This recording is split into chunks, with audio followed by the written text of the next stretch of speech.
Is a criminal, একটা anti social. ওর ওই gift দিয়ে সরি বলাটা এটা একটা নাটক, বড়।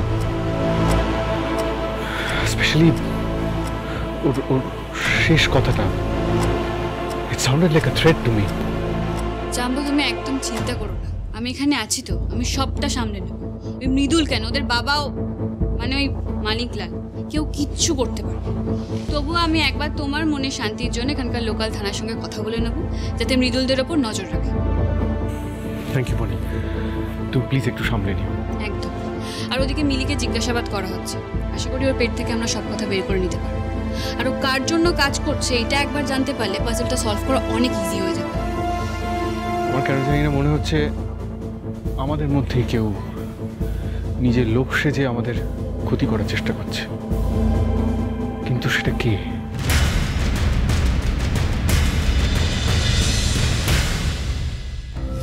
আপনাদের মুখ দেখে না মনে হচ্ছে আপনারা খুব চিন্তায় পড়ে গেছে, আর আপনাদের কোনো টেনশনে রাখবো না।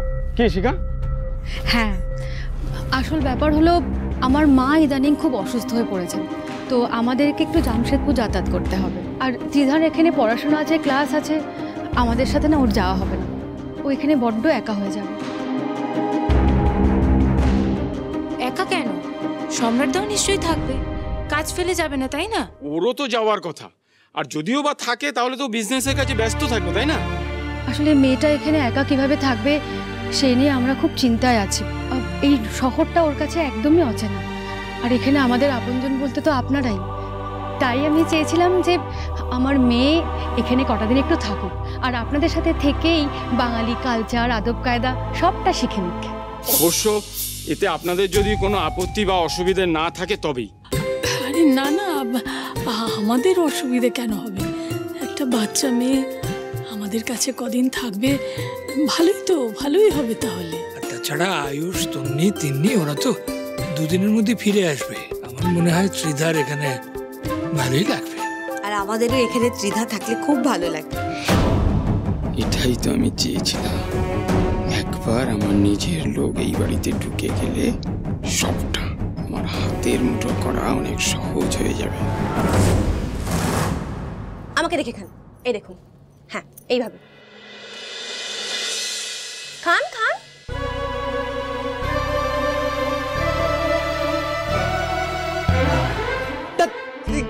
কিভাবে খাবো? তো সব নাকে মুখে লেগে যাচ্ছে।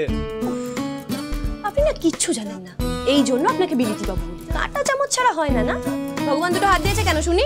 এই আমি এরকম ভাবে খেতে পারবো না, আমার অসুবিধা হচ্ছে, আপনি খান। আচ্ছা শিখে নিন, তাহলে অসুবিধা হবে না। জানেন ছোটবেলায় যখন কালবৈশাখী ঝড় হতো, আমরা বাগানে আম কুড়োতে যেতাম, তারপর কারোর বাড়ির উঠোনে বা গাছতলায় বসে ঠিক এইভাবেই আম খেতাম, কি যে মজা হতো। তারপর নিশ্চয়ই গাছের ডাল, তারপরে আপনার মাথাটাও খারাপ হয়ে গেছিল, তাই তো? দিন এটা ধরুন, আমি এরকম নোংরা ভাবে মেসি ভাবে খেতে পারবো না। This is not my cup of T, I know my pocket. সাহেব একেবারে কিচ্ছু পারেন না, আপনি না বুঝলেনই না কিভাবে আম খাওয়ার মজাটা।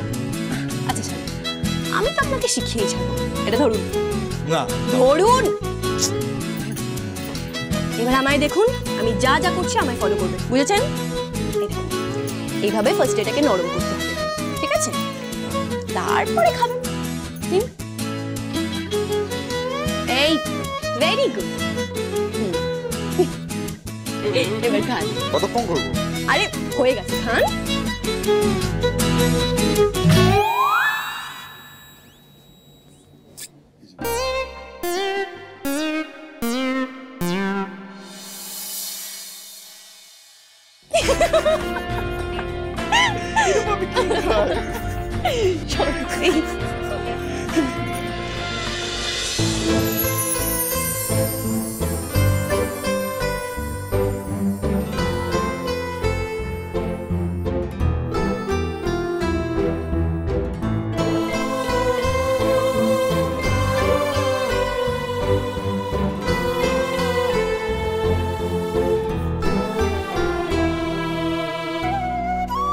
যাক, এই আউটিংটাই অন্তত গঙ্গার আয়ুষ তো কিছুটা কাছাকাছি এলো।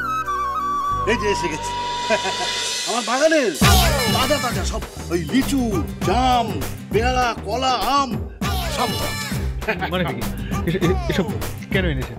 কে বলেছে আমি এই সব ফল ভালোবাসি? এই আমি আমি আমি আমি বলেছি। আরে প্রথমবার কুটুম বাড়িতে এসেছি, ওনারা এত যত্ন করে আদর আপ্যায়ন করছে, করতে দি। এই ভালো আম, খাও খাও খাও। এই কুনাল শোন না, এই বাগানটা বড় না? হ্যাঁ আচ্ছা আচ্ছা, আপনারা এবার একটু মিষ্টি মুখ করে নিন তো, এই মিষ্টিটা খান দেখি। এই তো ম্যাম,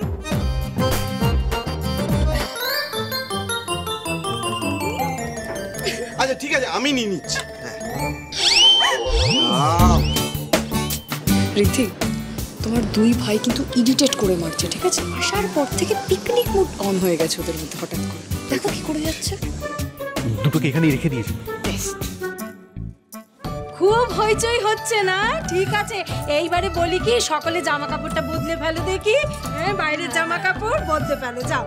এরপর তো আমরা খাওয়া দাওয়া নিয়ে বসবো। কত কি হয়েছে জানো? ইলিশ ভাপা, চিংড়ির মালাইকারি, আবার কচি পাকা, সব কিন্তু রেডি। কি বলছো কি বাবু? হ্যাঁ শুন না, হ্যাঁ আপনি বলেন আমাকে অ্যাডপ্ট করেন।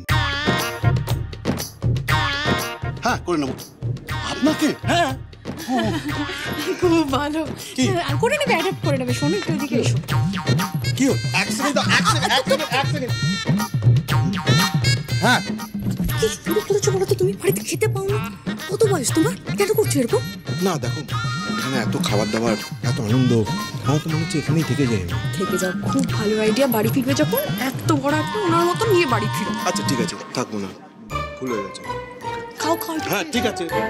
এই কুনাল শোন না, না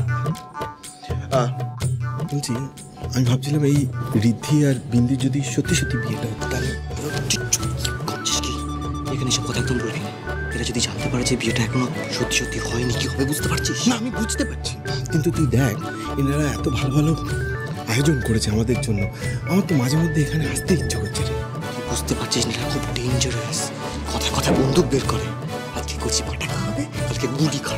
আরে না রে, যারা এত ভালো ভালো পদ রান্না করে, এত ভালো রান্না করে, তারা আর কতটা খারাপ হতে পারে তুই বল? কথাটা কিন্তু খুব একটা খারাপ বলিস নি তুই। মানুষগুলো ভালো, বিশেষ করে বিন্দির। তুই ভাব, রিপ্লিকা যদি ঠিক টাইমে না বানাতো তাহলে আমাদের কতটা ফেস লস হতো। তারপরে আসল সেটটা ওর জন্যই খুঁজে পাওয়া গেছে। শুধু একটাই সমস্যা জানিস তো কি? আমার থেকে না বয়সে অনেক ছোট। আর তাতে কি, মেয়েটা তো মোচট, ওর ভেতরে অনেক অর্গানাইজেশনাল স্কিলস আছে। তুই দেখলি কলেজের সবাইকে একজোট করে কিরকম ভাবে টাইমলি ওই রেপ্লিকাটা বানালো। শোনো না, এই দিদি বলছি যে, আর সবার পছন্দের খাবার তো শুনলাম হয়েছে, আর আমার ফেভারিট বাসন্তী পোলাও সেটা হবে না? হয়েছে হয়েছে, সেটা সবার শেষে বানানো হয়েছে, পুরো গরম গরম রয়েছে। খুব ভালো হয়েছে। যাক বাবা, আজকে আমি কতদিন পরে আবার আরাম করে বাসন্তী পোলাওটা খেতে পারবো। যে বাসন্তী পোলাও নিয়ে তোমার মাথা ব্যথা হচ্ছে, আর এই যে কদিন পরে যে এন্ট্রান্স এক্সাম, সেটা কে দেবে? পড়াশোনাটা কে করবে? আমি করবো স্যার, আমি প্রমিস করছি আজকে রাতে আমি পাক্কা পড়তে বসবো। আমার আবার কিসের টেনশন? আপনি আছেন তো, আপনি পড়া ধরে দেবেন, আমি মুখস্থ বলে দেবো। দেন এখন একটু মজা করে কি জমিয়ে খাওয়া দাওয়া। তোমাকে আগেও বলেছি সম্রাট, আমি এখন শুধু আমার কেরিয়ার নিয়ে ভাবতে চাই, ব্যাস। সেই জন্যই তো বিয়ের কথা বলছি না তোমার। যদিও একটা ভুল বোঝাবুঝির জন্য বিয়েটা হতে হলো না, কিন্তু হয়তো এটাই ঈশ্বরের ইচ্ছে ছিল। সেই ভেবে আমি বিষয়টা মেনে নিয়েছি। কিন্তু আমরা নতুন করে দুজনকে চেনা বোঝার একটা চেষ্টা তো করতে পারি। আর এই সুযোগটা যদি তুমি আমাকে না দাও, তাহলে বুঝবো তুমি এখনো আমাকে ক্ষমা করতে পারো না। কাল দুপুরে আমি তোমার জন্য ক্যাফেতে অপেক্ষা করবো। বলো, আসবে তো? দেখছি, জানাবো।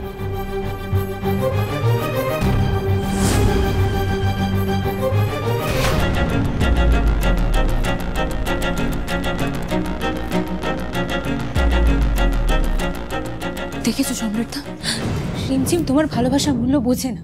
বাট তাও কেন তুমি বারবার ওর জন্য আসো বলো তো? কেন? কারণ আমি রিমঝিমকে ভালোবাসি। কিন্তু আজ অব্দি রিমঝিম কোনোদিনও তোমার ভালোবাসার মূল্য দেয়নি, আর দেবেও না সম্রাট।